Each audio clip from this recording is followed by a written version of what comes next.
Shalom, soyez tous salués dans le puissant nom de notre Seigneur Jésus. C'est comme je le dis toujours ici, c'est le nom qui a été donné au-dessus de tous les noms. Pardon, il n'y a pas un nom plus excellent que celui de Christ. Alors, nous, chrétiens véritables, nous avons reçu le nom au-dessus de tout nom.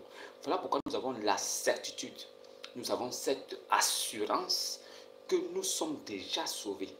Alors, nous ne nous considérons pas comme des religieux, parce que le christianisme n'est pas une religion.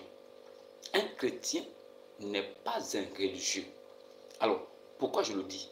Aujourd'hui, je ferai une étude comparative entre le christianisme, le judaïsme et l'islam. Le judaïsme, le christianisme et l'islam. Alors, aujourd'hui, ouvrez bien vos oreilles et écoutez attentivement ce que j'ai à vous dire. Cela va vraiment vous aider à comprendre réellement dans quoi vous êtes et quelles sont les motivations que vous avez. Vous pourriez les changer, les modifier, car la parole de Christ est celle qui peut te rendre pur, saint et te permettre de te considérer comme un pur, sans péché. Alors, en ce qui concerne les Juifs, Dieu, donc Jésus, il était allé voir Moïse. C'est Jésus qui a dit à Moïse, va vers le peuple et dis-leur que le Dieu de leur père t'envoie vers eux. Moïse, dans son intelligence, il leur a dit, ah, j'irai donc vers mes pères, vers les enfants d'Israël, et je leur dirai que l'Éternel m'envoie vers vous. Maintenant, si il me demande de quel Dieu s'agit-il, que leur dirais-je? Dieu lui a dit, tu répondras, le Dieu qui s'appelle Je suis m'a envoyé. Le Dieu qui s'appelle Je suis m'a envoyé vers vous. Ok. La loi avait été donnée par Christ. Cette loi était comme une religion. Alors, tous les Juifs étaient tenus de respecter un jour dans la semaine qu'ils devaient consacrer à Dieu. Et ce jour-là, ils ne devaient ni manger, ni boire pendant toute la journée. Et même les bêtes, les animaux domestiques aussi, ne devaient pas manger. C'était une privation collective. Et il fallait rester dans les synagogues à prier, à méditer, à prier et à méditer. Alors, tout Israël était tenu par ces choses-là. La loi leur a tenus captifs. Alors, ils étaient tous comme des religieux. Parce qu'il fallait se purifier et continuer à se purifier en attendant la venue de l'Éternel. Puisque l'Éternel avait dit qu'il viendra. Et cela ne devait pas tarder. Alors, les Juifs se purifiaient jour et nuit. Et ils respectaient le sabbat qui était samedi. Un jour commémoré et respecté par tous les Juifs. Pardon. Maintenant, quand ce jour arrivait, il fallait faire certains rites. Et ces rites-là se sont trouvés plus tard inutiles. Pourquoi? Parce que quand Jésus vient, quand l'Éternel qui avait dit qu'il devait venir est venu, alors Jésus, il a manifesté le don de l'Esprit Saint. Il a accompli tous les prodiges que devait accomplir l'Éternel. Sur cette base, nous avons su que l'Éternel est venu. Il a vécu parmi son peuple et il était au milieu d'eux. C'est pourquoi il pouvait dire, répentez-vous, le royaume des cieux est parmi vous. Maintenant, Jésus là, il est venu, il a dit que celui qui croit et qui est baptisé en mon nom sera sauvé. Maintenant, qu'il respecte maintenant les préceptes, les enseignements que j'ai laissés à mes apôtres. Donc, Jésus a laissé des préceptes que nous, chrétiens, nous devons suivre. Mais, c'est en croyant en Jésus que nous sommes sauvés. nous sommes justifiés, nous devenons des justes. Cela ne dépend pas de ce qu'on a fait ou de ce qu'on fait. Cela ne dépend pas si nous sommes purs ou impurs. Cela ne dépend pas si nous faisons des œuvres ou pas. Si nous avons cru seulement en Jésus, nous sommes sauvés. Et nous obtenons un salut éternel de notre vivant. Cela signifie que, étant vivants, nous savons déjà que nous sommes sauvés. Nous n'attendons pas au jour dernier. Nous n'attendons pas à la résurrection. Non. L'étude comparative aujourd'hui, c'est pour vous faire comprendre que les Juifs étaient restés tenus par la loi. Mais la loi s'est trouvée inutile, n'ayant sauvé personne. Alors, les Juifs qui restent juifs, qui refusent d'avancer, de devenir judéo-chrétiens, ils ont déjà les récompenses. Ceux-là, nous ne pouvons pas aller leur demander de devenir chrétiens. Jamais. Mais s'ils refusent, c'est Dieu lui-même qui a voulu. Mais s'ils refusent, ils restent des religieux. C'est pourquoi vous voyez encore dans les synagogues des pratiques qu'ils font qui ressemblent plus à des cultes sataniques, qui ressemblent plus à des cultes païens, où on doit tuer des animaux, le sang des animaux doit purifier. Mais Jésus est venu, il a tout accompli. Son sang à la croix a lavé toutes choses. Il est le Messie, il a tout accompli. On n'a plus besoin, de laver quelque chose. On n'a plus besoin d'un animal, d'immoler un animal. On n'a pas besoin de ça. Nous les chrétiens là, nous avons notre animal qui a été immolé pour nous depuis. Le chrétien a Christ qui est allé mourir comme un animal pour lui. Le chrétien n'a plus besoin de tuer un animal. Le chrétien n'est pas retenu par les rites, par des cultes. Le chrétien n'a pas un endroit où il faut aller adorer Dieu. Le chrétien n'a pas un rocher quelque part ou un caillou où il doit aller faire bisous. Le juif, lui, il a un lieu de pèlerinage. Le juif attend encore son Messie. Un juif attend le Messie. Pour les juifs, l'Éternel ne s'est jamais déplacé.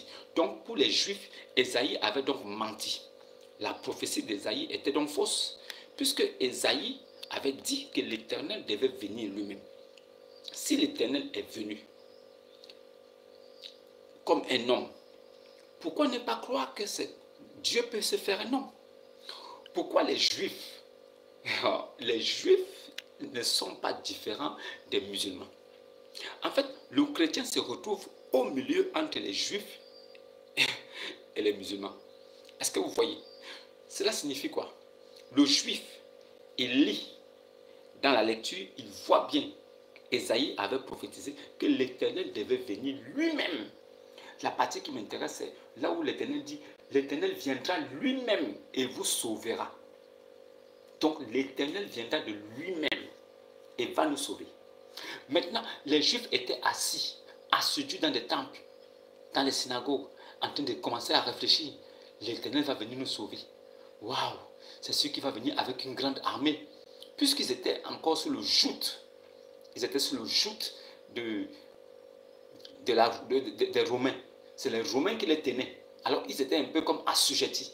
Un peu comme vous voyez, certains pays en Afrique qu'on dit les colons. Ça veut dire qu'ils étaient colonisés par les Romains. Ce sont les Romains qui tenaient Israël et qui tenaient aussi la plupart des régions aux alentours. Donc, les Juifs étaient là en train de réfléchir. L'Éternel va venir nous sauver. Il viendra avec une grande armée de cieux, les chevaux, les lances, une armée qui va venir taper tous les Romains. C'est à ça que les Juifs pensaient. Alors les Juifs disaient non, Dieu ne peut pas venir comme un homme.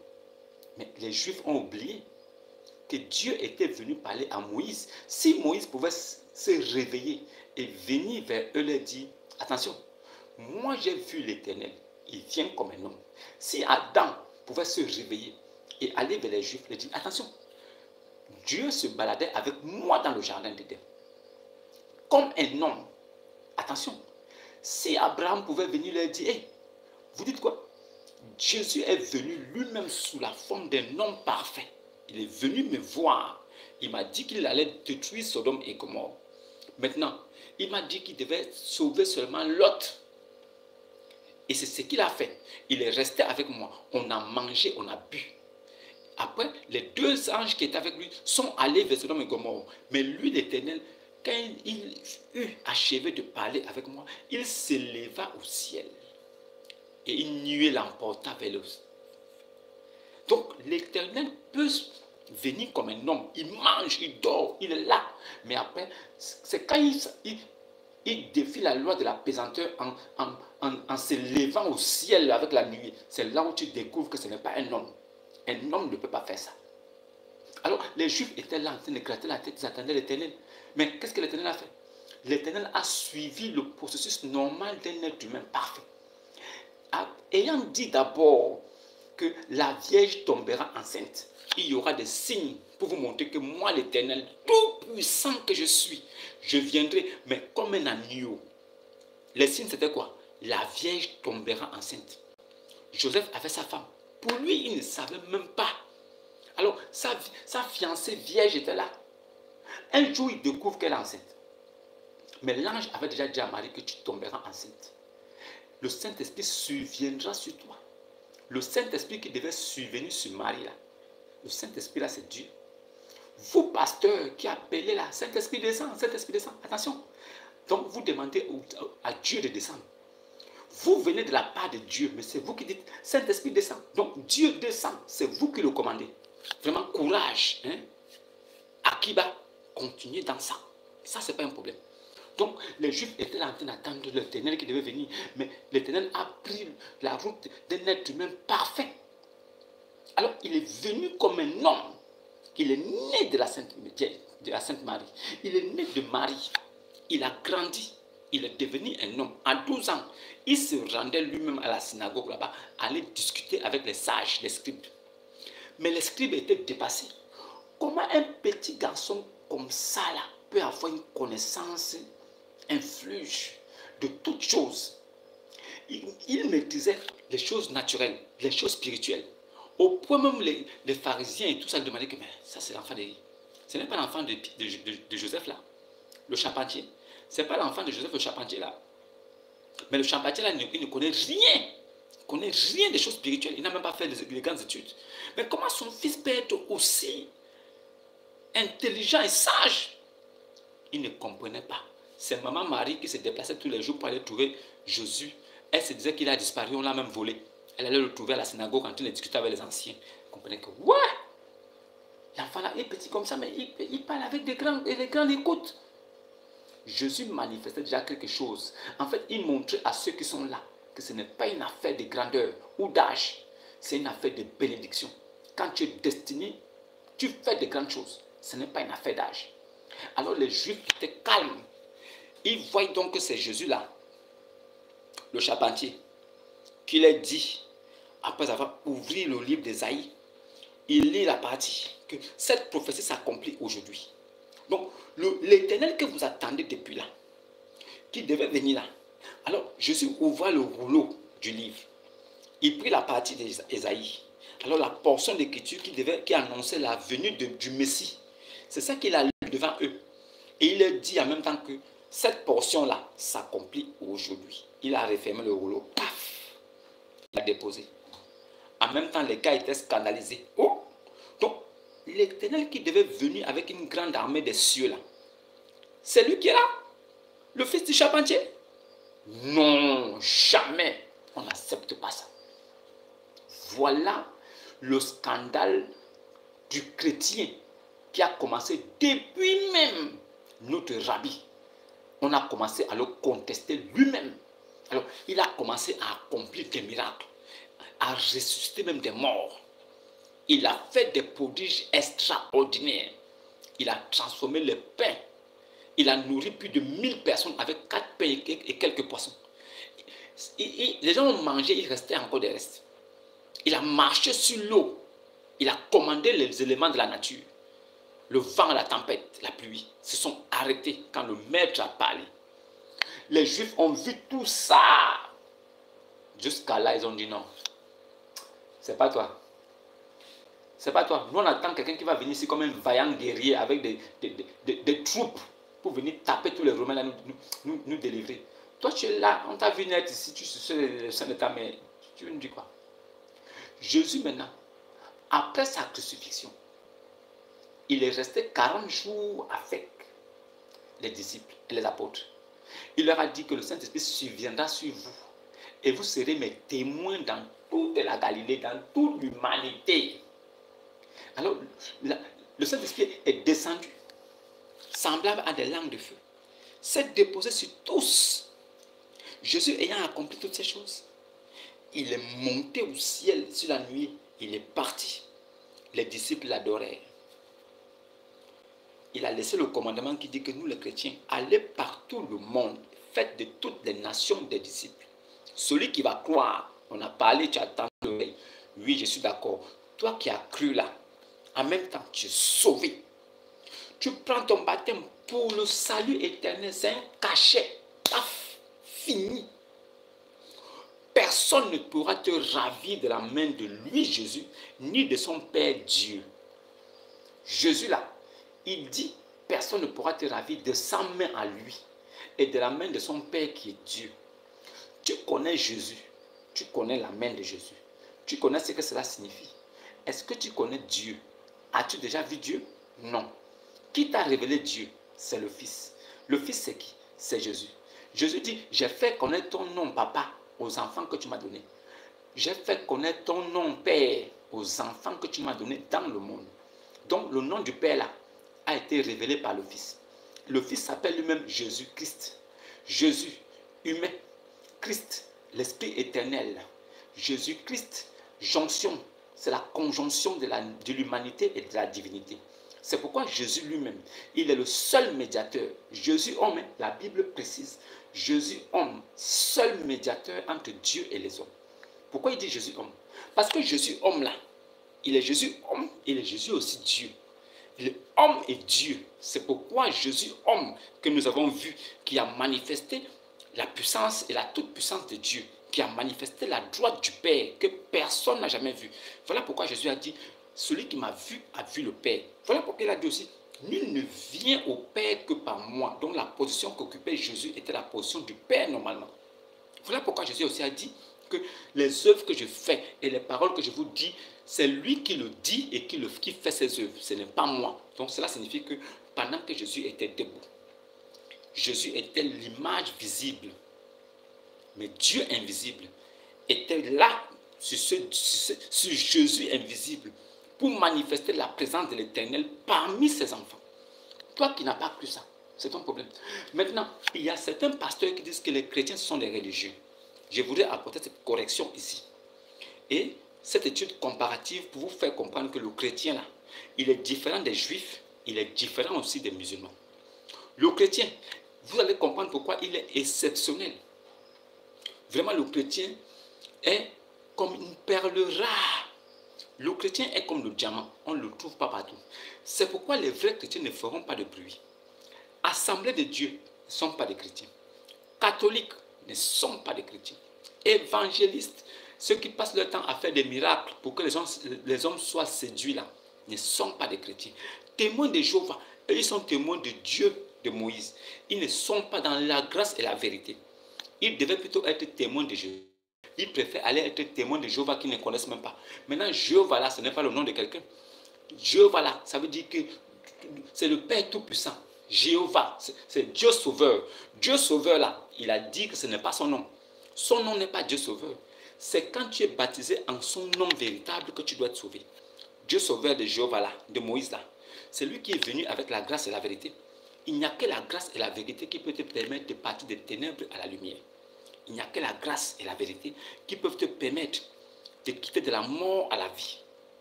Il n'y a que la grâce pour sauver. Ce n'est pas par les moyens de la foi, ni des œuvres.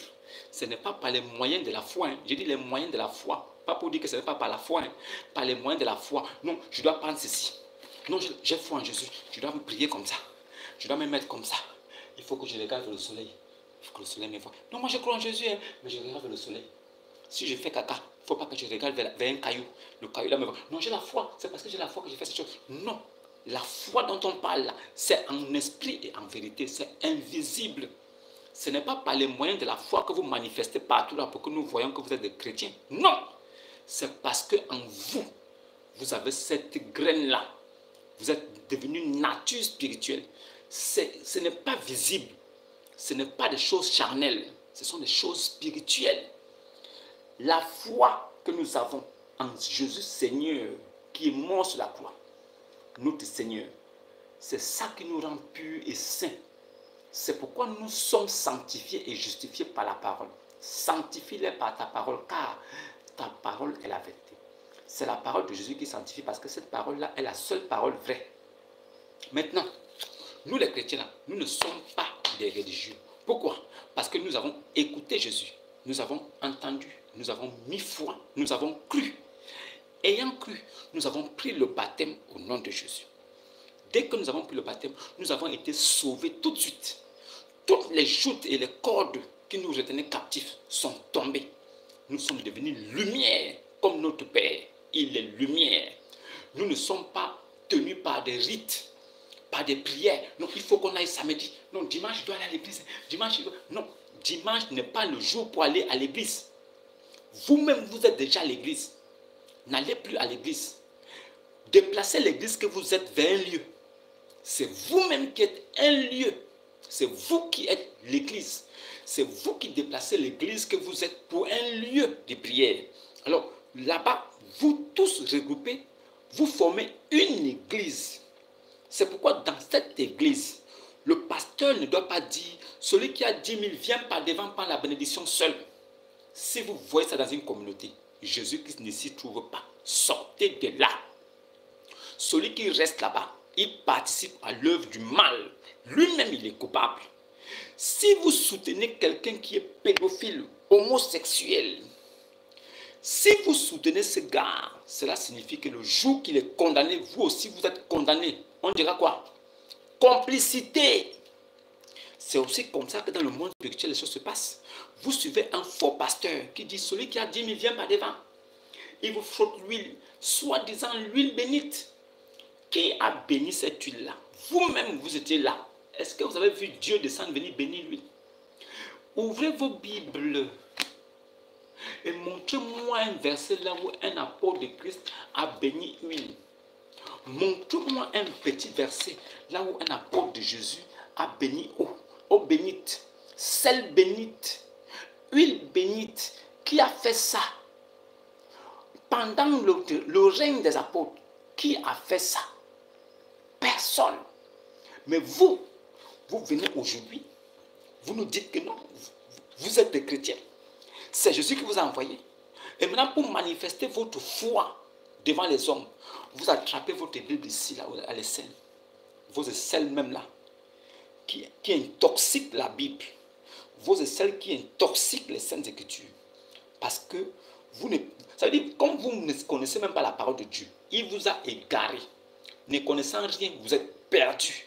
Vous prenez un livre de foi, vous collez à vos aisselles qui sentent mauvais.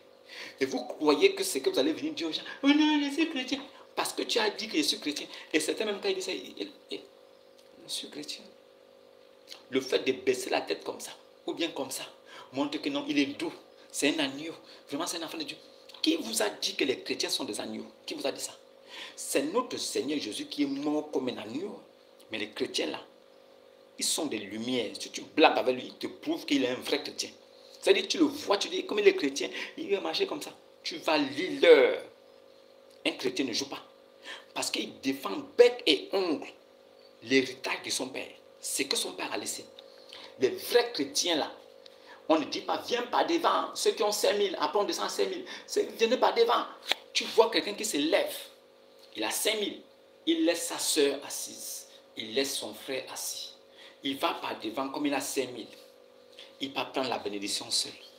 Il est là, le pasteur. Le pasteur va frotter l'huile ici. Il vient s'asseoir à côté de sa soeur et de son frère. Il dit qu'il est à l'église de Christ. Si vous voyez ça, levez-vous.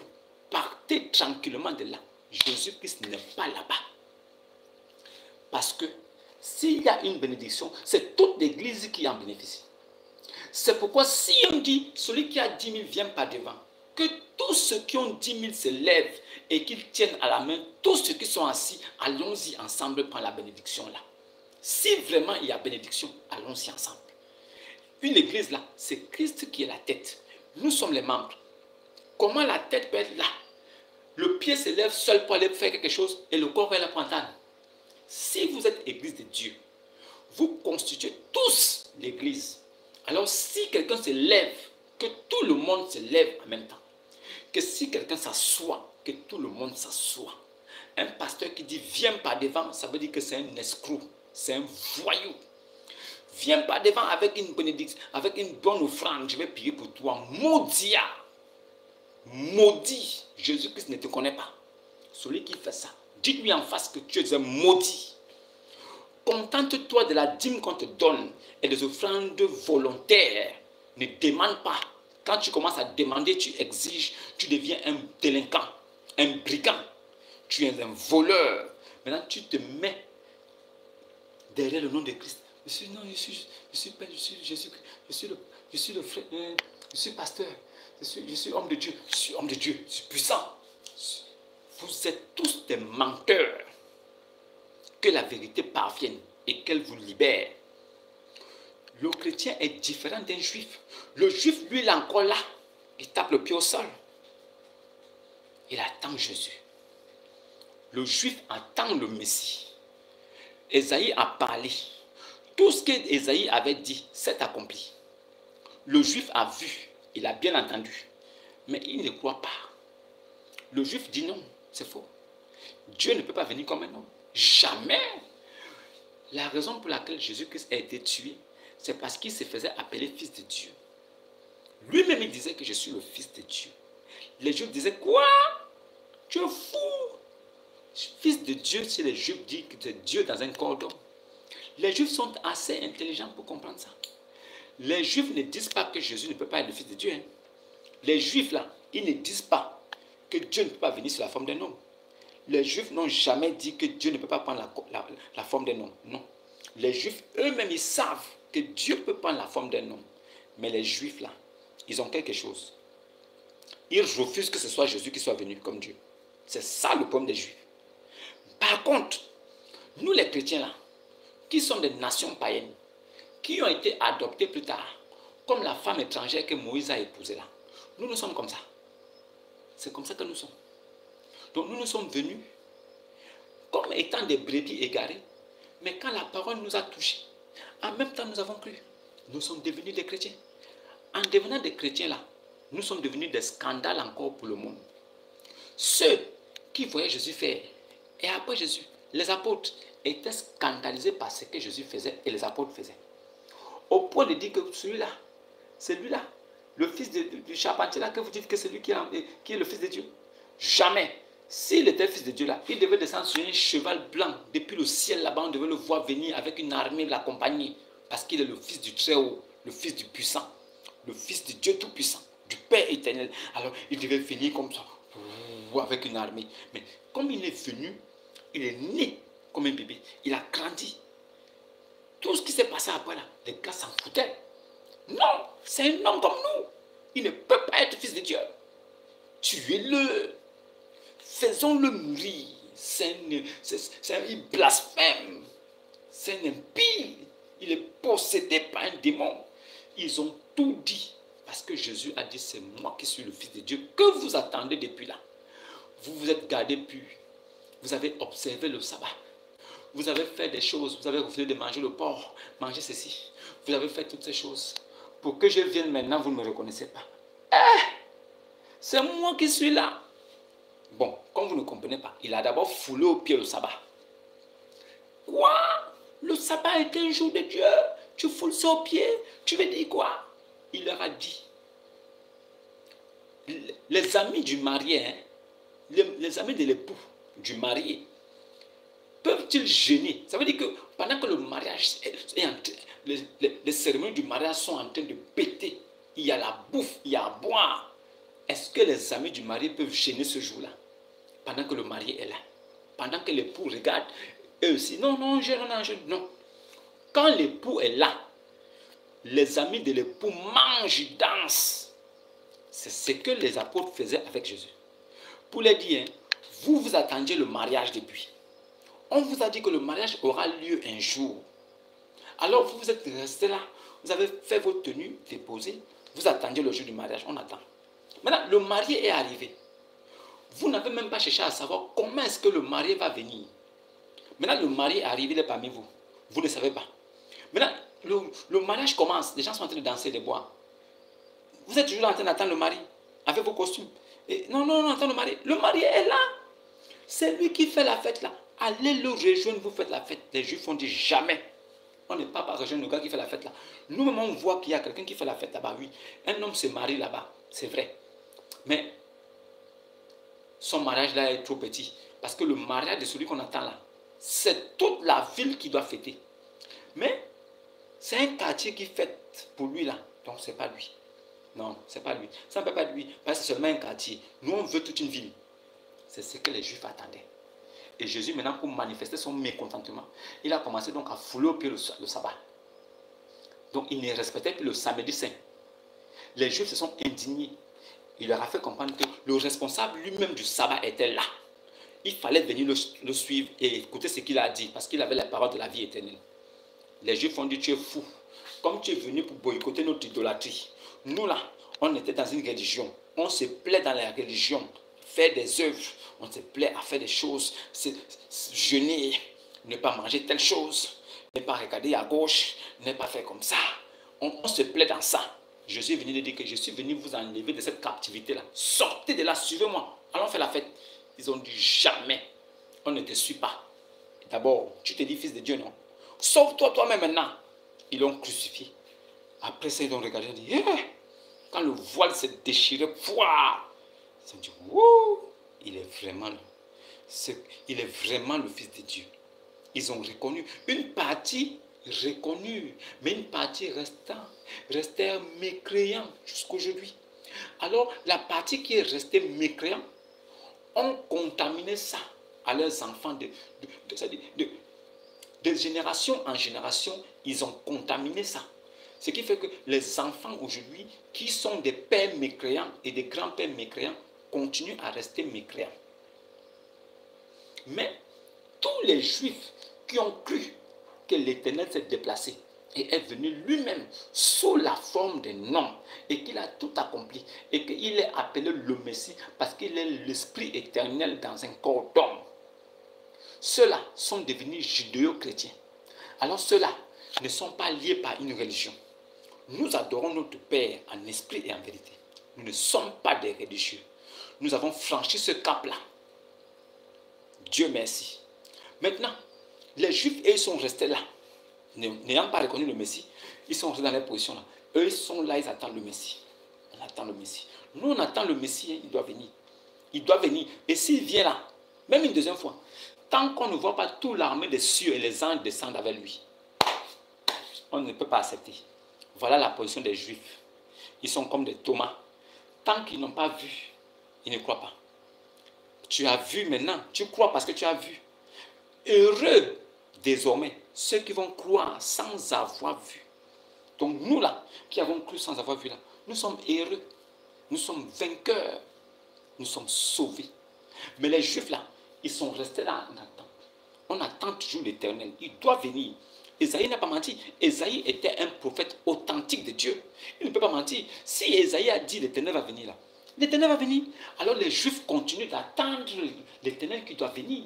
Merde, ils regardent les cieux. Ah, il va venir quand? Continuons à faire nos trucs. Ne mangeons pas tes choses. Ne faisons pas ceci. Ne faisons pas comme ça. Regardons là-bas.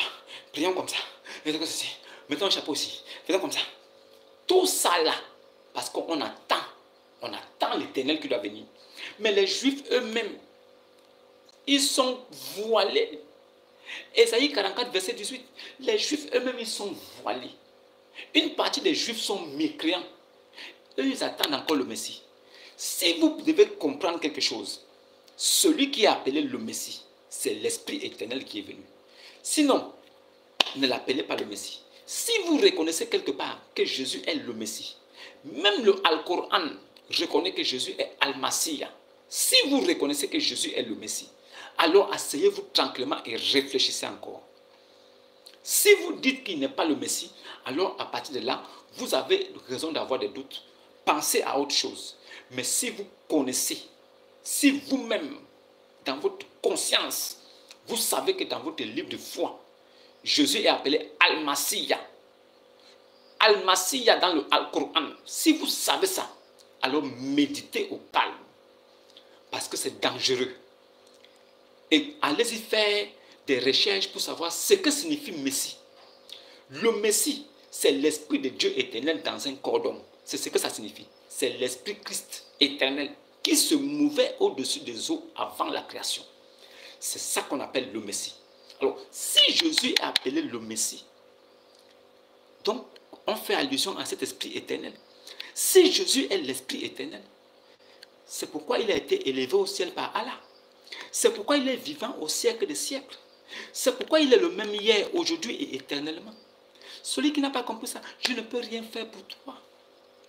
Jésus dont tu parles là, toi, Aliou qui dit que Jésus appelait Jésus, Dieu mon Père. Comment appelle-t-on le nom de Dieu? Quel est le nom de Dieu? Jésus appelle Dieu son Père. Il appelle Dieu notre Père. Il dit, Dieu est son Père. Oh, mon Dieu, votre Dieu. Mon Père, votre Père. Vous connaissez le nom de Jésus. Mais est-ce que vous connaissez le nom du Père de Jésus? Vous devez connaître le nom du Père de Jésus.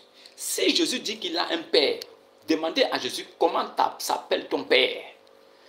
Ton Père là, qui est éternel là, il s'appelle comment? Si vous connaissez le nom du Père de Jésus, vous allez connaître qui est Jésus. C'est ça. Alors, les Juifs continuent d'attendre. Ils attendent. Les Juifs attendent. Les Juifs attendent. Les religions là ne concernent pas les chrétiens. Un chrétien n'est pas un religieux. Ce sont les Juifs qui étaient tenus par la religion parce qu'ils attendaient que le Messie va venir. Le Messie qui est considéré comme le Fils de Dieu. Alors, le Fils de Dieu là, c'est l'éternel là, c'est l'Esprit éternel là, l'Esprit Père éternel dans un corps d'homme qui devait venir. Alors, les Juifs attendaient l'armée des cieux avec des soldats, Jésus descendant avec les anges pour venir les sauver. C'est ce qu'ils attendaient. Mais comme ils n'ont pas vu ça, alors ils n'ont pas cru que Jésus là était Dieu. C'est ça le problème des Juifs. Ils sont restés idolâtres et religieux. Les Juifs sont des religieux. C'est pourquoi vous les voyez avec des poules, des coqs. Ils tuent toujours des animaux pour se purifier. Les Juifs continuent à tuer des animaux pour se purifier parce qu'ils sont des religieux. Ils sont restés dans ça. Nous les chrétiens là, c'est la parole de Dieu qui nous a suffi. Notre Dieu là, il est venu, il s'est manifesté. Il a tout accompli pour nous. Nous croyons seulement qu'il est venu là. Et nous croyons qu'il est Seigneur, nous sommes déjà sauvés. Nous, on n'a pas besoin de tuer une poule ou un mouton. Nous, on n'a pas besoin de faire fête de tabaski, tuer un mouton pour manger. On n'a pas besoin de ça. On n'a pas besoin de laver nos péchés. Nos péchés sont déjà lavés. Christ a déjà lavé nos péchés. C'est vous les musulmans, les moussaïlamas, les musulmans qui devaient encore tuer des moutons. Imagine-toi où tu es là, tu es musulman. Tu tues un mouton aujourd'hui, tu laves tes péchés. Dès que tu laves tes péchés, à partir de demain, tu commences encore à pécher. Tu pêches, tu pêches, tu pêches. Avant que le jour de mouton arrive encore pour que tu laves tes péchés là, tu meurs. Tu vas où? Vous êtes dans un truc que vous ne comprenez pas. Comme des tontons, vous êtes là comme ça. Non, non, non. Votre religion, c'est de Satan. Un juif, je le dis haut et fort, un juif qui ne croit pas que Jésus est Dieu, il meurt dans ça, il a déjà sa récompense. C'est aussi comme ça qu'un musulman qui ne croit pas que Jésus est Dieu là. Si tu dis que tu crois en Jésus là, est-ce que tu as pris ton baptême? Toi qui dis là que tu crois en Jésus plus que moi, est-ce que tu as pris ton baptême? Tu as pris ton baptême. Si tu as pris ton baptême, alors tu es sauvé. Si tu ouvres la Bible pour dire que Jésus est appelé Fils de Dieu et qu'il n'est pas Dieu, tu n'es plus musulman aussi. Tous les vrais musulmans ne peuvent pas accepter que Jésus soit Fils de Dieu. Mais quand vous lisez bien la Bible, Dieu appelle Jésus Fils unique. Donc, laissez la Bible à côté. Ce n'est pas un livre pour vous. La Bible n'est pas un livre pour les musulmans. Parce que dans ce livre-là, Jésus est appelé Fils de Dieu. C'est déjà un scandale pour les musulmans. Donc, ne touchez même pas la Bible. Ne touchez pas la Bible parce que la Bible a dit que Jésus est Fils de Dieu. Ne touchez pas ça. Allah a dit que Dieu n'a pas d'enfant. Allah a dit que Dieu ne peut pas faire d'enfant. Le Coran dit que Dieu ne peut pas faire d'enfant. Donc, ne touchez pas à la Bible parce que si vous touchez à la Bible, vous êtes différent des chrétiens. Le chrétien là, lui, il reconnaît que Dieu peut faire un enfant. Oui. Et Dieu, dans le Dieu des chrétiens, a dit qu'il a donné son Fils unique qui est Jésus. Et nous croyons, nous avons dit Amen. Parce que nous savons ce que cela signifie. Mais vous, les musulmans qui êtes venus plus tard, vous êtes même plus que les Juifs. Les Juifs, eux, ils ont refusé de croire. Ça veut dire que les Juifs ont dit jamais. Malgré tout ce que Jésus a fait. Malgré tout ce que Jésus a fait. Tous les miracles. Les Juifs ont dit jamais. Nous, on attend l'Éternel qui doit venir des cieux là-bas. Il doit venir du ciel avec l'arme, avec des armes et tout le reste. Une armée. Mais ça n'a pas été le cas. Maintenant, nous les chrétiens, nous ne sommes pas tenus par un culte. Nous n'adorons pas un caillou noir. Nous les chrétiens, nous n'avons pas un caillou noir où on va souvent se prosterner dessus et faire bisous. Non. Nous les chrétiens, là, on n'a pas un lieu de pèlerinage où il faut aller marcher. Oh non, il faut marcher ici parce que Jésus avait marché là. Non. Nous les chrétiens, là, on n'a pas un endroit où... Non, on n'a pas un lieu de pèlerinage. Un chrétien n'a pas de lieu de pèlerinage. Le pèlerinage, c'est pour des juifs idolâtres. Les juifs idolâtres, là, c'est pour eux le pèlerinage. Les musulmans idolâtres, c'est pour eux le pèlerinage. Les juifs vont marcher à Jérusalem. Les musulmans vont marcher à la Kaaba, à la Mecque, tourner autour d'une pierre qui est comme un vagin. C'est ça là qu'on appelle la religion. Vous êtes tenus par des cultes que vous faites jusqu'aujourd'hui. Maintenant, le chrétien, lui, il a compris, il est resté tranquille. Le chrétien a reconnu que l'Éternel est venu, il s'est déplacé. Il a mis foi, il a pris son baptême, il est déjà sauvé. Le problème avec les juifs, c'est que tout juif qui croit en Jésus, il doit prendre son baptême au nom de Jésus-Christ. Si un juif prend son baptême au nom de Jésus-Christ, il est sauvé. Maintenant, après là, le reste là, ça concerne Jésus et lui. Le musulman qui dit qu'il croit en Jésus là, il doit prendre son baptême au nom de Jésus-Christ. Le musulman qui dit qu'il croit en Dieu, qui croit en Jésus là, il doit prendre son baptême au nom du Seigneur Jésus-Christ. S'il ne fait pas ça, il n'est pas chrétien et il ne sera jamais sauvé. C'est la différence entre les chrétiens qui sont placés au milieu, les juifs qui sont à droite et les moussaï lamas musulmans qui sont à gauche. Cette étude comparative est là pour vous faire comprendre que nous les chrétiens là, c'est la parole de Christ qui nous a suffi. On a mis foi en sa parole, on est sauvé par sa parole. Les juifs, ils ont cru à la loi de Moïse. Ils ont marché selon la Torah. Quand la grâce est venue, ils ont dit jamais. Eux, ils préfèrent rester dans la loi. La grâce n'en a qu'à continuer. Tous les juifs sont captifs. Tous les juifs sont encore captifs de la loi de Moïse. Ils ne seront pas sauvés. Si un juif ne devient pas judéo-chrétien, il ne sera jamais sauvé. Maintenant, les Moussa et Lama qui sont venus 700 ans plus tard, mais je vous rappelle en passant ici que Jésus étant mort à l'an 33, crucifié, mort, ressuscité. Crucifié, mort et ressuscité. Après ça, en l'an 570, Ibn Abi Kabsha est venu. Ibn Abi Kabsha qui est considéré comme le prophète des Arabes, le prophète musulman. Il est venu, il a d'abord dit que Dieu n'a pas de fils. Une façon de montrer que tout ce qui s'est fait dans la Torah et l'évangile était faux. C'est lui qui vient maintenant avec la portion de vérité. Dieu n'a pas de fils. Vous qui dites que Dieu a un fils là, Dieu n'a pas de fils. Il n'a pas de fils, il n'a non plus été engendré lui-même. Donc cela signifie que Dieu ne peut pas avoir d'enfant. Donc Jésus est un menteur. Donc Jésus a menti. Selon Ibn Abi Kabsha, Jésus est un menteur. Mais je me demande comment est-ce que le Jésus qui est menteur, qui s'est fait appeler fils de Dieu dans la Torah et l'évangile, comment est-ce qu'il peut être enlevé au ciel dans le Coran? Comment Allah peut enlever le menteur Jésus dans le Coran et l'élever au ciel? Mais le bon, le juste, le modèle parfait, le gars qui est le modèle de la pureté, le modèle de l'homme, il est mort. Son Dieu ne l'a pas ressuscité. C'est la partie qui me dépasse. Et j'aimerais bien que vous m'expliquiez ça. Vous les Moussa et Lama, qui suivez Ibn Abi Kabsha, vous qui dites que Ibn Abi Kabsha, lui là, il est un vrai prophète. Vous-même vous dites qu'il est un vrai prophète. Il est le dernier des prophètes, le plus grand des prophètes, le sceau des prophètes. On vous pose la question, pourquoi Allah a enlevé Jésus au ciel et il n'a pas aussi enlevé Muhammad? Pourquoi Allah a enlevé Jésus au ciel et il n'a pas enlevé Muhammad au ciel aussi? Pourquoi? Pourquoi? Jésus là, il est né par la vertu du Saint-Esprit. Il n'a pas de père. Il n'est pas né par rapport sexuel. Ibn Abi Kabsha, il est né par rapport sexuel. Il n'est pas né par la vertu du Saint-Esprit. Il est mort, il n'est pas ressuscité. Jésus là, il est né sans rapport sexuel. Il est né par la vertu du Saint-Esprit. Il est mort, ressuscité. Pourquoi? Nous les Juifs là, nous adorons un Dieu vivant qui est Jésus, qui est vivant au siècle des siècles. Les Musaïlamas et les Juifs, eux, ils adorent un Dieu qui n'ont pas vu se manifester. Eux, ils continuent à l'attendre. Et c'est ça leur problème. Les Musaïlamas, eux, de leur côté, ils sont dans l'erreur et dans les ténèbres.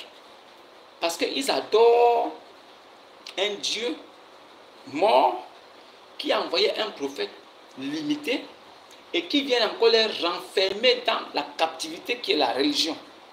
Cette religion-là, il faut avoir un petit tapis. Pour prier, il faut monter sur un petit tapis.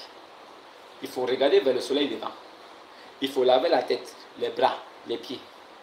Il faut faire ces choses-là pour être pur devant les dieux. Ça veut dire qu'il faut tuer le mouton à la fête de la Tabaski pour laver ses péchés. C'est le mouton qui va venir te purifier. Selon eux.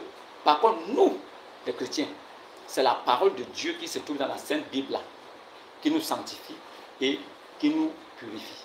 Nous sommes sanctifiés et purifiés par la parole de Dieu. Il n'y a que ça. Maintenant, ceux qui suivent les idoles, les holocaustes, c'est encore les Juifs.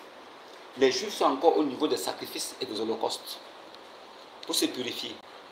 Les Moussaïlamas aussi, ils sont dans les sacrifices et les holocaustes aussi pour se purifier. Pendant ce temps, ils n'ont jamais vu leur Dieu. Ils n'ont jamais vu la manifestation de leur Dieu. Ils ont plutôt vu leur prophète qui est venu mourir empoisonné. Pendant ce temps, les Juifs, ils ont plutôt crucifié Jésus.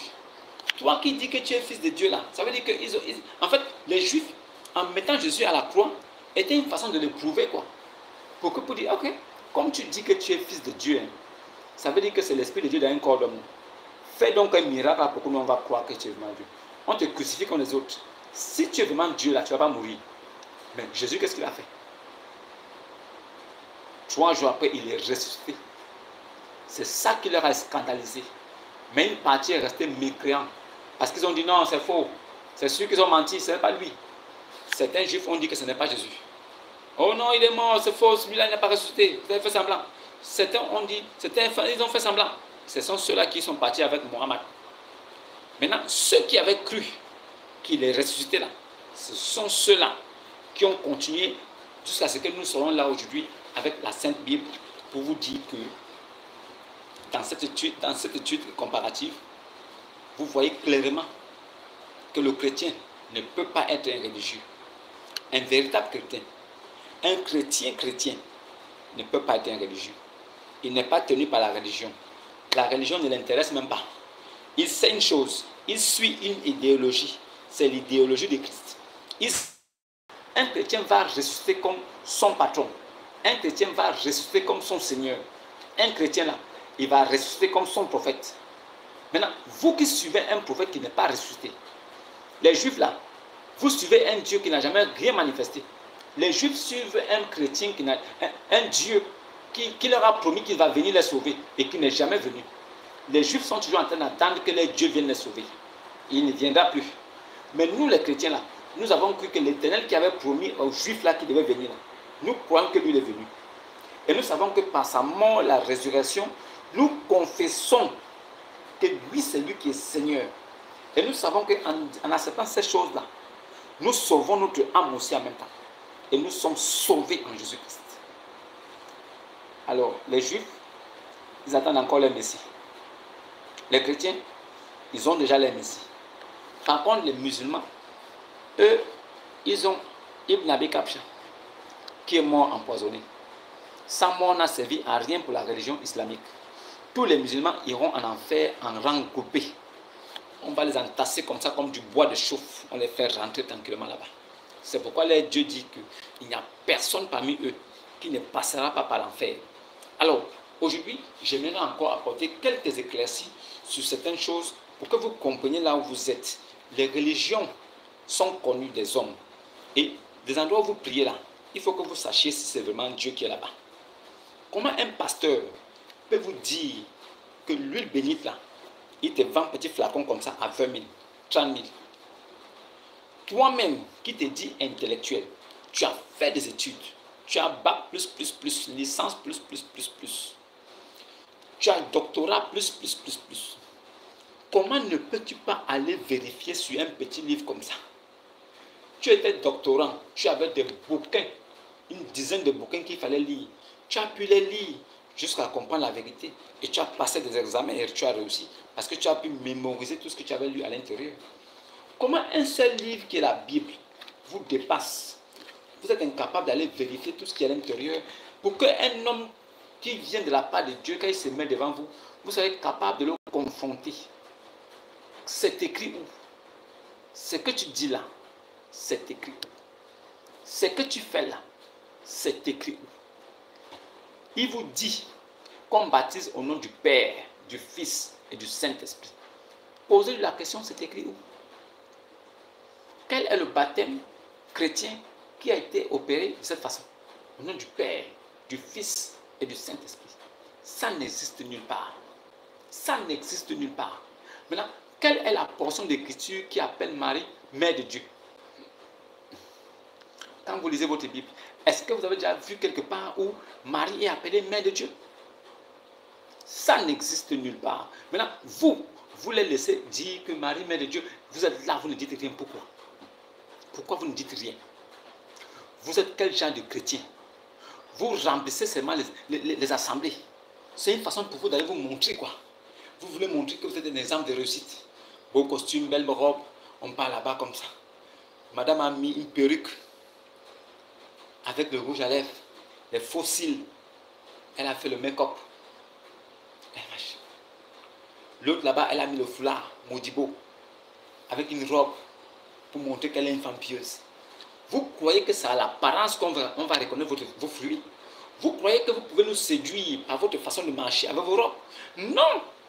Nous, c'est quand on vous écoute parler, on tend l'oreille. C'est ce que vous dites là qui vous rend pur à nos yeux ou pas. Ce n'est pas votre façon de vous habiller. Ce n'est pas vos foulards que vous portez. D'ailleurs, foulard là, chez la femme là, ce sont ses cheveux naturels. Ce sont les cheveux naturels de la femme qui constituent son foulard. Ce n'est pas les choses que vous attachez là. Non.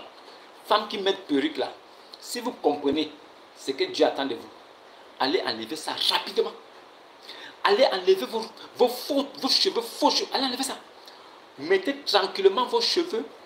Ce sont vos cheveux qui constituent votre voile. Femme qui porte pantalon. Oh, maman pastrice, elle vient comme ça, elle marche, elle a un pantalon bien là. Oh, une belle tenue qu'elle a fait coudre. Elle a mis le pantalon. Celle-là, elle vient se tenir devant à la chair. Elle va vous enseigner. Vous ne lui posez pas la question que depuis que la Bible a commencé à exister, on a lu de la Genèse jusqu'à l'Apocalypse, on n'a pas vu une femme à l'intérieur qui a dirigé le peuple de Dieu. On n'a pas vu une femme qui s'est tenue quelque part, elle a rassemblé des hommes au nom de Dieu. On n'a jamais vu ça. Pourquoi vous venez prêcher aujourd'hui alors que la parole interdit cela? Pourquoi Dieu a dit que la femme ne prendra jamais autorité sur l'homme? Pourquoi vous voulez prendre autorité sur l'homme en prêchant l'homme? Quand tu te tiens debout à la chair pour prêcher un homme, ça veut dire que tu prends autorité sur lui. Tu le domines. Alors que les Saintes Écritures interdisent à la femme de dominer l'homme. C'est Christ qui domine l'homme et l'homme domine la femme. C'est pourquoi c'est l'homme qui paye la dot et la femme porte son nom. C'est pourquoi Christ a tout payé pour nous. Il a payé notre dot, notre rançon à la croix. Il est devenu malédiction pour nous et nous sommes devenus bénédiction. Il nous a rachetés. Il a donné notre dot. Et c'est nous qui portons maintenant son nom. Parce que c'est lui qui est notre époux. Nous sommes devenus chrétiens. Donc petit Christ. Nous sommes devenus épouses de Jésus. C'est aussi comme ça que la femme devient épouse de son mari. Elle porte le nom de son mari. Nous devenons épouses de Christ. Nous portons le nom de Christ. Maintenant, femme qui prêche, posez la question, vous avez pris ça où? Qui vous a donné le mandat? Les 66 livres révélés ou bien il y a autre chose? Peut-être qu'il y a autre chose que nous ne connaissons pas. Mais si on s'en tient seulement à ce qui est écrit, la femme n'a pas le droit de prêcher, ni de prendre autorité sur l'homme. Pourquoi vous permettez donc à la femme de prêcher? Pourquoi? Certains pasteurs même regroupent les fidèles, ils font des mises en scène. Comment est-ce qu'il faut impressionner les fidèles dimanche? Et elles viennent là, déjà préparées pour ça avec les collants. Elles vont venir tomber comme si elles sont en transe. Parce que le gars va faire semblant de prophétiser. On va montrer que oui, il y a l'onction. Il faut montrer qu'il y a l'onction. Quelle onction? Quelle onction? Pour faire quoi? Celui qui a l'onction, il est assis calme. Il t'appelle tel, fais tel, viens. Dieu m'a dit ça, ça, ça, ça. Vas-y. Fais tel, viens. Il te dit à l'oreille. Dieu m'a dit ça, ça, ça, ça va arriver dans tel moment, à tel jour, comme ça. Vas-y. Les prophéties là sont pour des personnes individuelles. Si vraiment Dieu m'a révélé quelque chose, tu viens, je te dis à l'oreille, je te donne le jour, la date. Avec précision, hein, je te dis le jour, la date d'abord, le jour et l'heure. Comme ça, quand ça arrive, tu reconnais que c'est la manifestation de Dieu Tout-Puissant qui est là. Tu n'auras plus jamais aucun doute sur Dieu. Vos prophéties, quand vous donnez comme ça en l'air, et après la personne peut attendre un jour, 2 ans, 3 ans. Un jour, Dieu, pasteur, la prophétie là tarde, oui, le pasteur dit oui. C'est parce que quand j'avais prophétisé sur toi là, tu n'es pas venu chercher les clés. Ou bien, quand j'avais prophétisé sur toi là, tu n'es pas venu déposer une offrande sérieuse. Donc, c'est sur toi qu'on a venu déposer l'offrande parce que tu as parlé. Les bénédictions qui sont déjà établies par Dieu même avant la fondation du monde. Si Dieu te révèle quelque chose qui va arriver à un frère, donc il faut qu'il te donne l'argent à toi parce que tu l'as dit. Donc tu dis quelque chose et on te donne l'argent en même temps. Mais ça ne t'appartient pas. Ce n'est pas Dieu ce n'est pas toi qui as donné cette bénédiction. La bénédiction a été donnée par Dieu depuis. Toi, il t'a seulement révélé. Mais c'est pour manifester la puissance de Dieu que voilà, ce qui va se passer. C'est tout. Il veut, il ne donne pas. Ce n'est pas grave. Mais si cela arrive, cela va le révéler vraiment que tu pries le véritable Dieu. C'est ça. Ce n'est pas une affaire d'argent. Vous qui fréquentez des communautés là, on vous baptise dans baptistère. On vous baptise dans des piscines. Mais vous êtes égarés. On vous a mouillé cadeau là-bas. Cherchez à prendre votre véritable baptême. Nous les chrétiens là, nous ne devons naître d'eau et d'esprit. C'est la condition que Dieu nous a donnée. Vous devez renaître d'eau et d'esprit pour hériter le royaume des cieux. Donc nous là, on doit naître d'eau et d'esprit. C'est la condition. On n'est pas obligé de faire tout ce que vous voyez là. Les catholiques ne sont pas des chrétiens. Tout ce qu'ils font là n'a rien à voir avec Christ. Les prêtres mettent les chapeaux. Ils s'appellent prêtres. Demandez-leur de vous montrer dans la Bible un passage qui parle de prêtres. Ça n'existe pas. L'homme là, il se fait appeler le pape. Demandez à vos prêtres qui était appelé pape dans la Bible. Parmi les apôtres là, est-ce qu'il y avait un qui était appelé pape? Ça n'existe nulle part. Mais ils font ça devant vous. Vous ne dites rien. Vous êtes égarés. Vous êtes même perturbés parce que vous ne comprenez pas. Des intellectuels qui sont assis. Un fou est devant. Il pond des fruits de Satan. Et vous dites Amen. Amen. Amen. Vous ne lui posez même pas la question. Que toi qui te fais appeler mon père, est-ce qu'il y a une portion de l'écriture qui te permet de te faire appeler ainsi? Ça n'existe pas. Qu'est-ce qui vous motive même à rester des catholiques? Qu'est-ce qui vous motive? Dites-moi un peu. Quelle est votre motivation? Qu'est-ce qui vous plaît tant dans l'église catholique romaine? Pour que vous y restiez, malgré que la vérité vous parvienne. Qu'est-ce qui vous motive là-bas? Qu'est-ce qui vous motive? Les catholiques sont des idolâtres. Ils ont Maman Marie. Ils vont déposer les pièces d'argent. Ils jettent les pièces d'argent. Ça veut dire que Maman Marie là, elle a besoin des sous. Elle a besoin des pièces d'argent. On va jeter l'argent dans un petit seau. Il y a de l'eau dessus. On a mis la statue de Marie là-dessus, sur un petit endroit, comme on a fait comme une petite cave. Alors, Maman Marie est là-bas dedans. On vient jeter les pièces, on fait la prière, on sort. Les musulmans, eux, ils cotisent pour aller à la Kaaba, à la Mecque, aller faire la triangulation Allez faire 6 tours, 7 tours autour d'une pierre noire. Faire bisous à la pierre qui ressemble à un vagin. Les musulmans, ils vont faire ça. Mais les catholiques, eux, ils ont Maman Marie. C'est une statuette qui est là. Ils vont faire bisous, se prosterner devant elle. Catholiques et musulmans sont les mêmes gens. Il n'y a même pas de différence. Dans les églises catholiques, quand vous voyez à l'extérieur, il y a des boutiques où on vend des objets spirituels. On vend parfum de Saint-Michel Archange, parfum de Saint-Michel Gabriel. On vend le parfum de ceci, huile d'onction de ceci, huile de ceci, sel béni de ceci, de Marie Raphaël, sœur mystique de Sœur Marie, Sainte Marie, Mère de Dieu. On vend tout. On vend des petits chapelets, des bagues chapelets, on vend des gros chapelets. À l'église catholique, hein, quand vous voyez l'église catholique, en face de l'église catholique, partout où les églises catholiques se trouvent, en face d'eux, on vend chapelet, huile d'onction, eau bénite, on vend tout ce que vous voulez. On vend les choses de Dieu. Les choses spirituelles de Dieu sont vendues aux hommes. Ils n'ont rien dans la tête. Toi-même, tu rentres dans une maison construite de main d'homme. Tu dis que tu adores le véritable Dieu là-bas. Sorti de là-bas, au lieu de laisser le véritable Dieu agir, tu traverses la route, tu vas à la boutique prendre le parfum de Saint-Michel Archange. Entre Dieu et le parfum de Saint-Michel Archange, là, qui est plus puissant? Donc ton Dieu que tu vas prier là, que tu vas adorer là, n'est pas plus puissant que le parfum de Saint-Michel Archange. Donc vous suivez un Dieu impuissant, mais vous avez besoin des hommes pour avoir la puissance sur la terre. Votre Dieu lui-même ne peut manifester aucune puissance. Alors vous avez besoin d'aller prendre la puissance des hommes pour venir dire que c'est Dieu qui est comme ça. Donc votre Dieu là, vous l'avez ramené même à l'état d'un homme. Et comme il n'est pas assez puissant, vous-même vous faites maintenant des œuvres et des gris-gris pour avoir la puissance. Bravo. Les musulmans, c'est la même chose.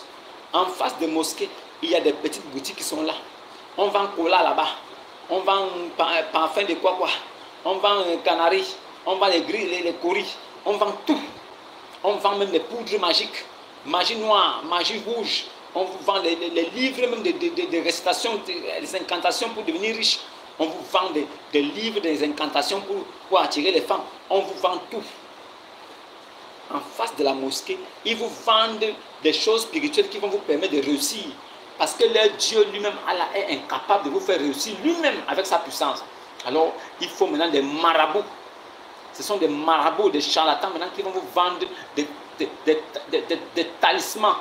Ils vont vous vendre maintenant des reliques que vous allez prendre, aller faire des incantations, des rites dans la nuit pour pouvoir obtenir ce que vous voulez. Mais votre Dieu lui-même, il est où? Où se trouve votre Dieu lui-même pour pouvoir réussir à vous donner tout ce que vous voulez? Est-ce que vous avez besoin d'aller adorer le véritable Dieu qui est tout puissant et après traverser la route, aller maintenant voir des hommes qui vendent des choses périssables pour prendre ces choses-là maintenant, mettre sur vous? Bague anti-accident, bague anti-mort, bague anti-poison. Mais même ton prophète, il avait ça. Ibn Abi Kabsha, il avait la bague anti-poison, mais il est quand même mort. Mais à quoi a servi sa bague anti-poison alors? À rien. Réveillez-vous. Ceux-là qui sont des religieux, en face de leurs lieux de prière, il y a des boutiques où on vous vend des gris-gris. On vous vend l'eau bénite, l'eau purifiée de Allah. On vous vend sel bénite. On vous vend les chapelets, les chapeaux. On vous vend des trucs. On en prend ça, tu mets chez toi. On vous vend des petites statuettes. On dit soi-disant c'est le pape qui a béni ça. Tu vas aller déposer ça chez toi, ça va protéger ta maison. Comment un objet que tu peux attraper à la main, taper au sol, ça se casse, comment ça peut protéger ta maison?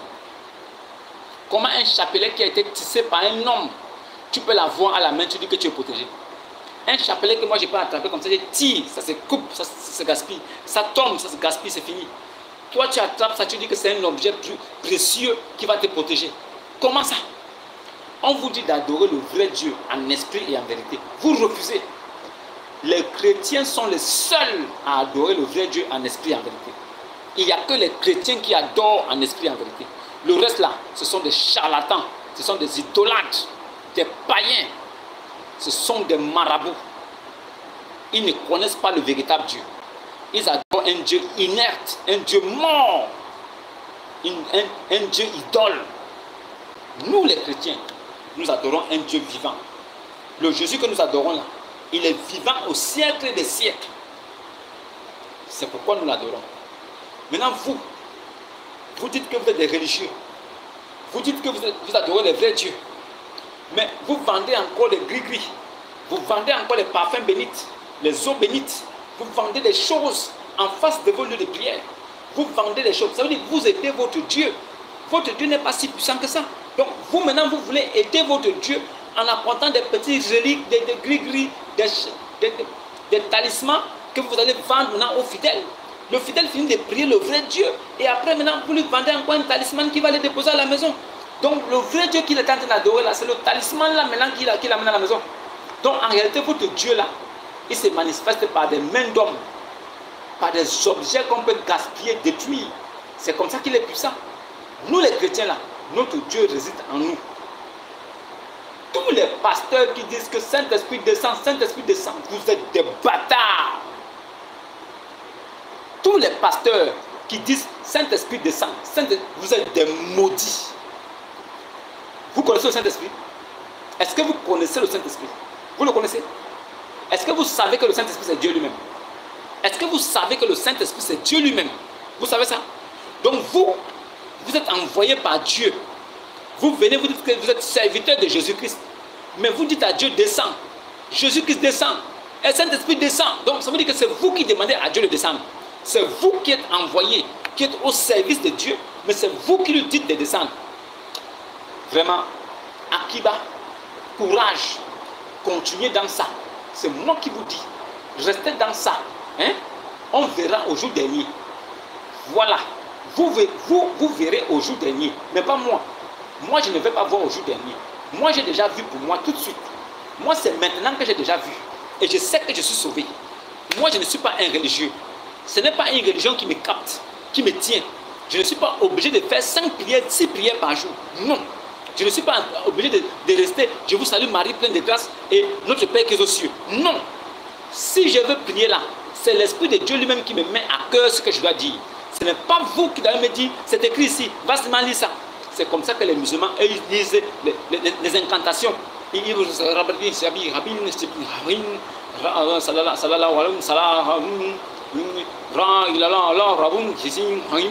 après ça, il va tuer le mouton.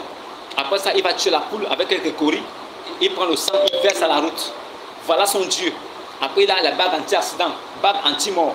Voilà son Dieu. Le catholique aussi, lui se lève aussi.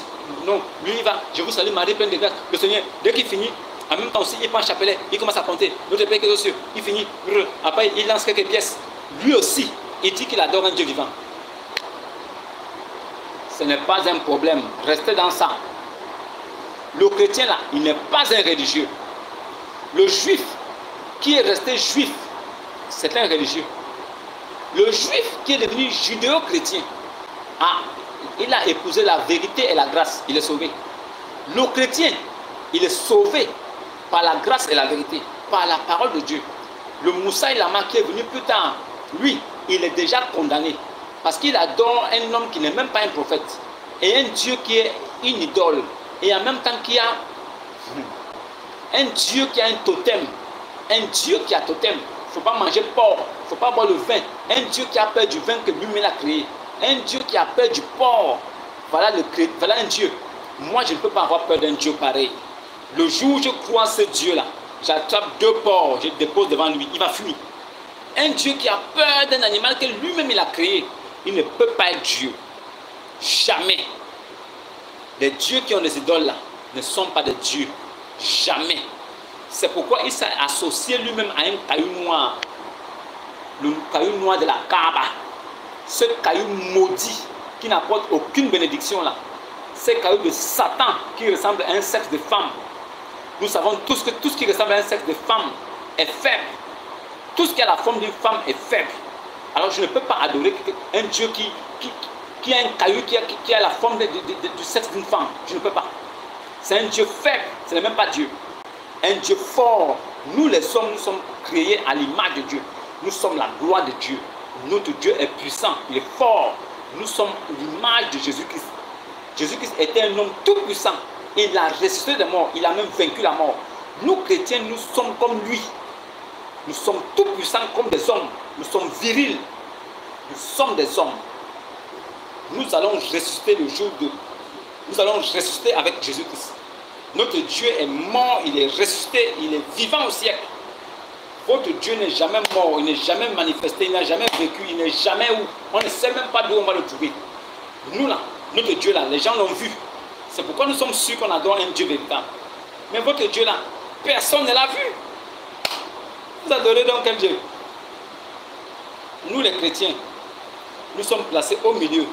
Il y a des juifs à droite et il y a les musulmans à gauche. Nous sommes là au milieu. Oui, oui, nous sommes là. Nous on prend notre baptême, on est sauvés tout de suite. On n'attend pas. C'est vous les juifs et les musulmans qui attendez le jour dernier pour passer en jugement. Les chrétiens là ne passeront point en jugement.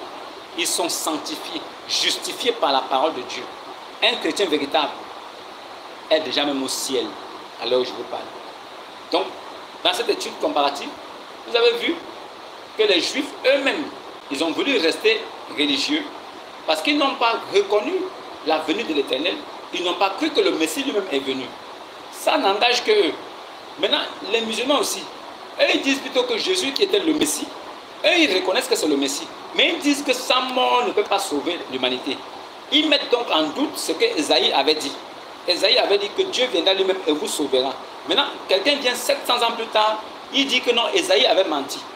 Maintenant, entre lui qui est venu 700 ans plus tard et tous les prophètes qui ont suivi Ésaïe, si tous les prophètes qui ont suivi Ésaïe, qui sont venus avant Ésaïe, ont dit la même chose qu'Ésaïe, cela signifie que Ésaïe est vrai. Maintenant, quand Ibn Abi Kabsha est venu dire ces bêtises-là, quels sont les prophètes qui sont venus après lui pour confirmer que ce qu'il a dit est vrai? Personne. Alors, nous suivons un Dieu qui a eu des témoins qui sont venus parler de sa part et qui nous ont révélé que ce qu'il viendra faire est vrai. Il y a un type qui est venu après, il n'a qu'à le seul à se révéler sans témoin. Maintenant, comment nous pouvons croire qu'il est véritable? Comment pouvons-nous accepter même son ministère s'il n'y a pas de gens qui viennent témoigner que oui, ce qu'il est venu faire était vrai? Jésus là, il est venu accomplir ce qu'avaient dit de lui les prophètes et les psaumes. C'est ce qu'il est venu faire.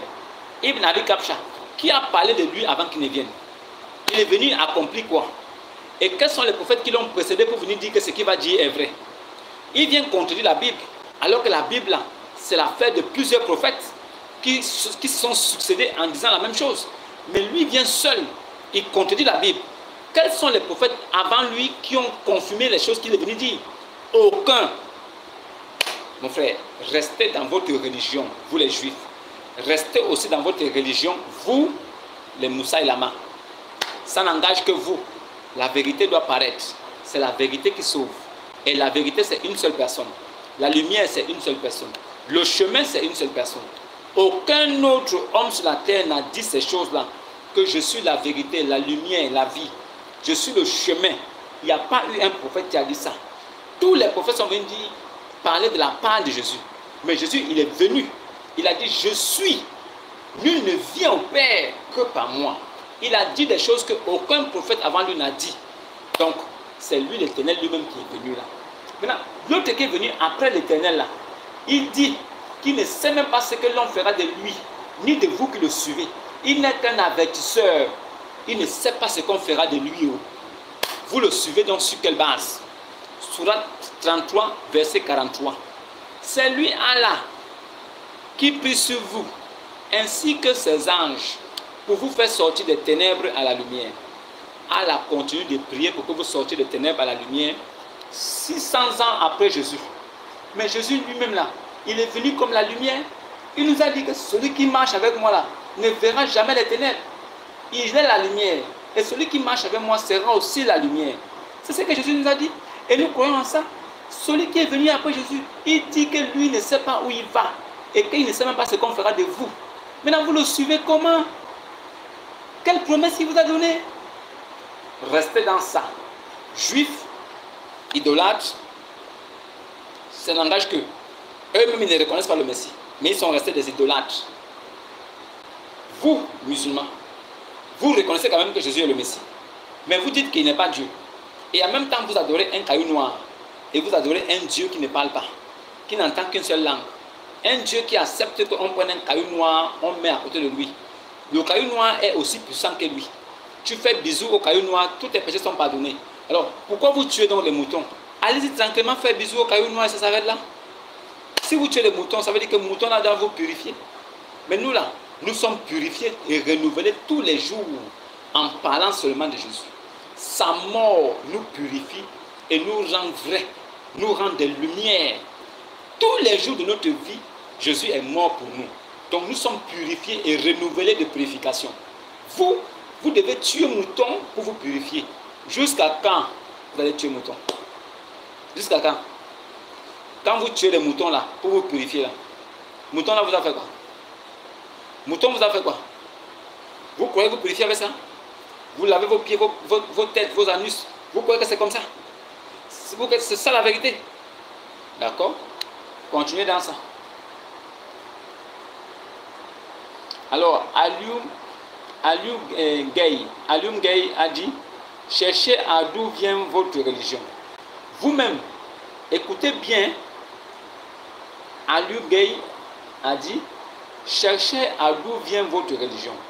Quand vous comprenez même d'abord le sens de la phrase construite par ce gars, vous comprenez que, quand je dis toujours aussi que les Arabes là, ils ont rendu un mauvais service aux Noirs, à nos frères noirs d'à côté là.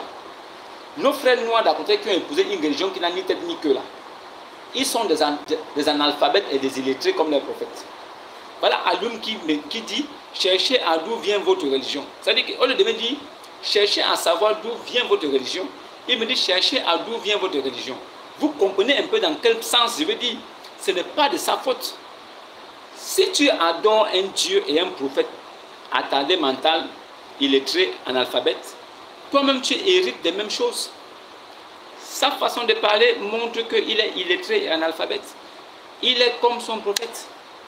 Il est comme son Dieu. Même tabac, même pipe. Si tu adores un Dieu pédophile, tu es pédophile. Tu adores un prophète pédophile, tu es un pédophile.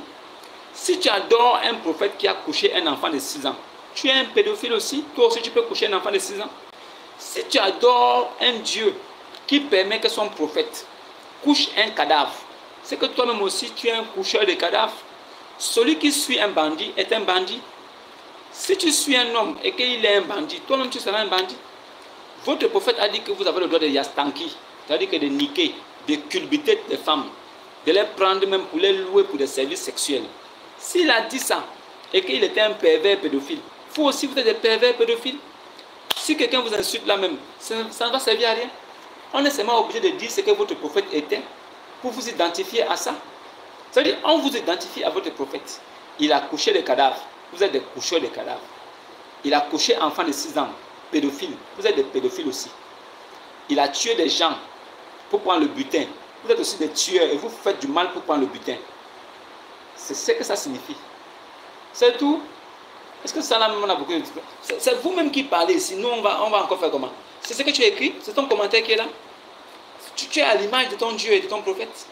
Ils sont comme toi. Ils étaient comme toi. Analphabètes et illettrés. Voilà l'héritage que tu as reçu. C'est ça. Nous, les chrétiens, ne sommes pas des religieux. Non. Nous ne sommes pas des religieux. Voilà. Voilà. Shalom. Ceux qui ont suivi, ceux qui suivront la vidéo, parce que demain soir, je repasserai la vidéo pour les personnes qui n'ont pas suivi, parce que je sais qu'il est tard. Je repasserai la vidéo pour les personnes qui veulent s'instruire.